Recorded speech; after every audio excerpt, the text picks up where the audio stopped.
Chapter 8. Everyone Dead in Nagasaki. I was overjoyed. I had found a part of me that I thought I had lost forever. Now, Kensuke said, beaming at me, now you happy person, Mika-san, I happy too. We go fishing. I tell you very soon where I find this ball. Very soon I tell you everything. Little fish, not so good now, not so many. We need big fish sometimes from deep sea. We smoke fish. Then we have always plenty fish to eat. You understand? The outrigger was a great deal heavier than it looked. I helped Kensuke drag it down the beach and into the sea. This very good boat, he said, as we lifted Stella in. This boat never go down. I make myself. Very safe boat. He pushed us off and jumped in. I never ceased to be amazed at his extraordinary agility and strength. He rowed with a single oar, standing in the stern of the boat, more as if he was punting. Very soon we were out beyond the shelter of the cove and into the swell of the open sea. Clutching my beloved football, and with Stella at my feet, I sat watching him and waiting for him to begin his story. I know better than to pester him by now. The fishing came first. We baited our lines and settled silently to our fishing, one over each side of the boat. I was bursting to ask him about the football, about how he'd found it, but I dared not, for fear he would clam up and say nothing. It was some time before he began, but when he did, it was well worth waiting for. Now I tell you everything, Mika-san, he said. Like I promised, I am old, but it is not long story. I am born in Japan, in Nagasaki, a very big town by the sea. I grow up in this town. When I young man, I study medicine in Tokyo. Soon I am Dr. Kensuke Ogawa.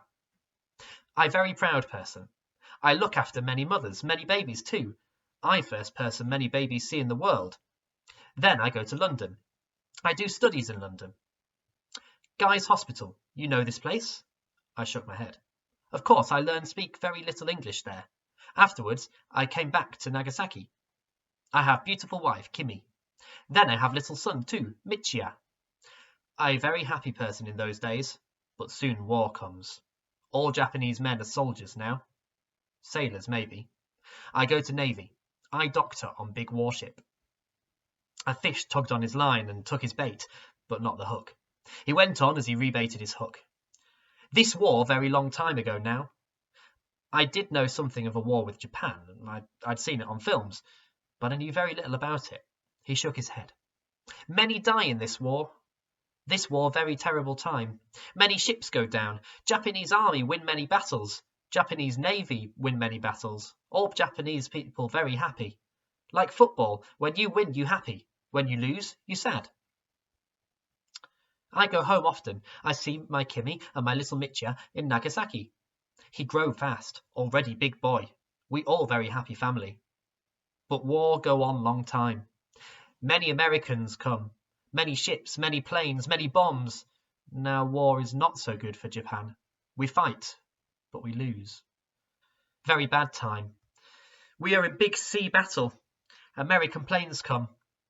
My ship is bombed. There is fire and smoke, black smoke. Many men burned, many men dead. Many jump off ship into sea. But I stay. I am doctor. I stay with my patients. Planes come again. Many more bombs. I think I am dead person this time for sure. But I am not. I look all round ship. All patients dead. All sailors dead. I am only person alive on ship, but engine is still going. Ship moving on her own. She go now where she want to go. I cannot turn wheel. I can do nothing. But I listen to radio. Americans say on radio, big bomb fall on Nagasaki. Atomic bomb. Many dead. I very sad person. I think Kimi dead, Michiya dead. My mother lived there too, all my family. I think they all dead. Soon, radio say Japan surrender. I so sad I want to die. He fished in silence for a while before he began again. Soon, engine stop. But ship not go down. Big wind come, big storm. I think I die for sure now. But sea take ship and bring me here on this island. Ship come on to beach, and still I am not dead. Very soon I find food. I find water also. I live like beggar man for long time. Inside I feel bad person. I think all my friends are dead. All my family dead, and I alive. I not want to live. But soon I meet orangutans. They very kind to me. This very beautiful, very peaceful place. No war here, no bad people. I say to myself, Kensuke, you very lucky person to be alive. Maybe you stay here. I take many things from ship. I take food, I take clothes, sheets, I take pots, I take bottles, I take knife. I take binoculars, I take medicine. I find many things, many tools also. I take everything I find. When Kensuke finished, not much left on ship, I tell you. I find cave. I hide all things in cave. Soon terrible storm come, and ship go on rocks. Very soon she go down. One day American soldiers come. I hide. I not want to surrender, not honourable thing to do. I very afraid too. I hide in forest with orangutans. Americans make fire on beach. They laugh in the night. I listen. I hear them. They say everyone dead in Nagasaki. They very happy about this. They laugh. I very sure now I stay on this island. Why go home? Soon Americans, they go away. My ship under water by now. They not find it. My ship's still here, under sand now, part of Ireland now. The rusting hull I had found on that first day of the island. So much was beginning to make sense to me now. A fish took my line suddenly, almost jerking the rod from my grasp. Kensuke leaned across to help me. It took many minutes of heaving to bring the fish to the surface. But between us, we managed to haul it in. We sat back exhausted as it floundered at the bottom of the boat at our feet. It was massive. Bigger even than the biggest fish I'd ever seen. The pike my father had caught in the reservoir back home. Kensuke dispatched it quickly, a sharp blow to the back of the neck with the handle of his knife. Good fish, very good fish. You very clever fisher person, Miss Mika. We good together. Maybe we catch more now.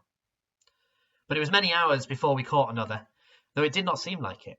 Kensuke told me of his life alone on the island, how he had learned to survive, to live off the island. He learned, he said, mostly by watching what the orangutans ate and what they did not eat. He learned to climb as they did. He learned to understand their language, to heed their warning signals, their darting eyes, the nervous scratching. Slowly, he built a bond of trust and became one of them. By the time we made for home that evening with 3 huge fish in the bottom of the boat, tuna I think they were, his story was almost finished. He talked as he rowed. After Americans, no more men come to my island. I alone here for many years. I not forget Kimmy, I not forget Mitya, but I live. Then, year ago, maybe, they come. Very bad people, killer men. They have guns, they hunt, they shoot. I sing to my orangutans. They come to me when I sing. They are very frightened. They come all in my cave. We hide. Killer men not find us. But in forest they shoot. You told me name. Gibbon monkeys. They shoot mothers. They take babies. Why must they do this? I very angry. I think all people killer people. I hate all people. I think. I not want to see people again. Then one day I need big fish to smoke. I go fishing in this boat. Wind blow wrong way. I go far out. Sea pull me away very strong. I try to come back to my island. It is no good. I am old. Arms are not strong. When night come, I am still far away. I very frightened. I sing. It make me brave. I hear shout. I see light. I think I dream. Then I hear another song in the sea. In dark, I come quick as I can. I find you and Stella and Ball. You very nearly dead person, Mika-san. Stella very nearly dead dog. So it had been Kensuke who had pulled me from the sea. Kensuke who had saved me. It had simply never occurred to me. In morning, he went on, sea bring us again near my island. I very glad you not dead. But I very angry person too. I want to be alone. I not want to see people. For me, all people killer people. I not want you on my island. I carry you. I leave you on beach. I leave you food. I leave you water so you not die. But you make fire. I want people stay away. I not want people find me here on my island. Maybe they come. Maybe they shoot orangutan, shoot gibbon monkey. Maybe they find me. Maybe they take me away too. I very angry person. I put out fire. I not want speak to you. I not want see you. I draw line in sand. Big storm come, biggest I ever see. After storm, sea full of white jellyfish. I know these jellyfish, very bad. They touch you. You very dead. I know this. I say, do not swim. Very dangerous. Very soon I see you make big fire on top of hill. I think you very wicked person. I very angry now, and you very angry too. You swim in sea. Jellyfish sting. I think for sure you dead person. But you very strong. You live. I bring you into cave. I have vinegar. I make from berries. Vinegar kill poison. You live, Mika.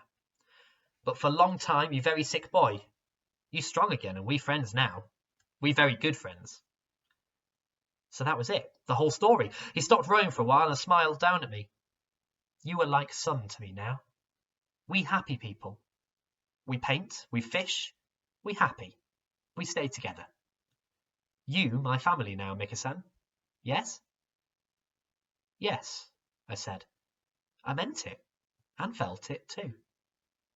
He let me take the oar and showed me how to row his way, standing up, feet planted well apart.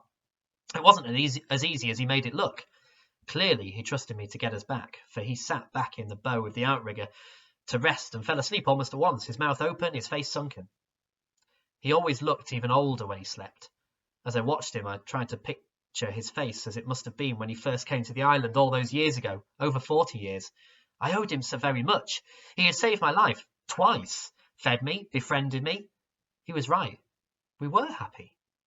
And I was his family. But I had another family too. I thought of the last time I had been out in a boat, of my mother and my father, and how they must be grieving for me every day, every night. But now they must surely believe I was drowned, and there was no chance I could be alive. But I wasn't drowned. I was alive. Somehow I had to let them know it. As I struggled to bring the outrigger back to the island that afternoon, I was filled with a sudden powerful longing to see them again, to be with them. I could steal the boat, I thought. I could row away. I could light the fire again. But I knew even as I thought it that I could not do it. How could I ever leave Kensuke now, after all he'd done for me? How could I betray his trust? I tried to put the whole idea out of my mind, and I really believe I would have to. By the very next morning, I found the plastic Coke bottle washed up on the beach. And after that, the idea of escape came back and haunted me day and night, and would not leave me be. For some days I kept the Coke bottle buried under the sand, whilst I wrestled with my conscience, or rather justified what I wanted to do. It wouldn't really be betrayal, not as such, I told myself. Even if the bottle was found, no one would know where it came to. They'd just know I was alive. I made my mind up I would do it, and do it as soon as I could. Kensuke had gone off octopus fishing. I had stayed behind to finish the shell painting, or so I had told him. I found an old sheet at the bottom of one of his chests and tore away a small corner of it.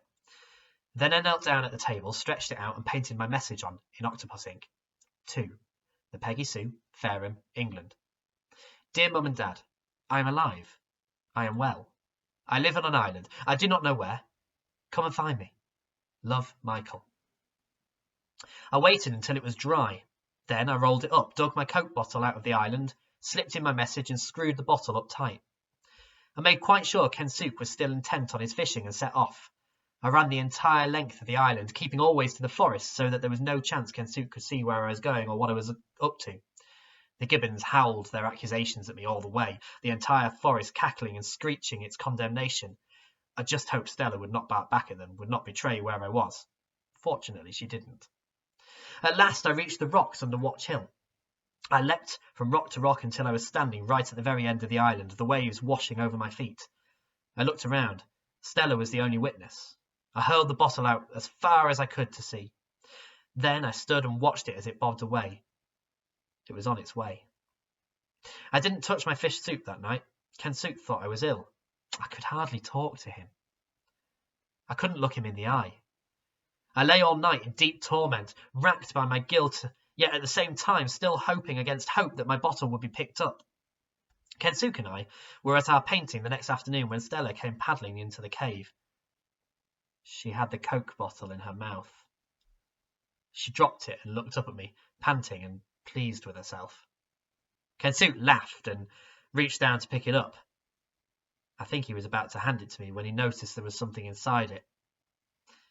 By the way he looked at me, I was quite sure he knew at once what it was.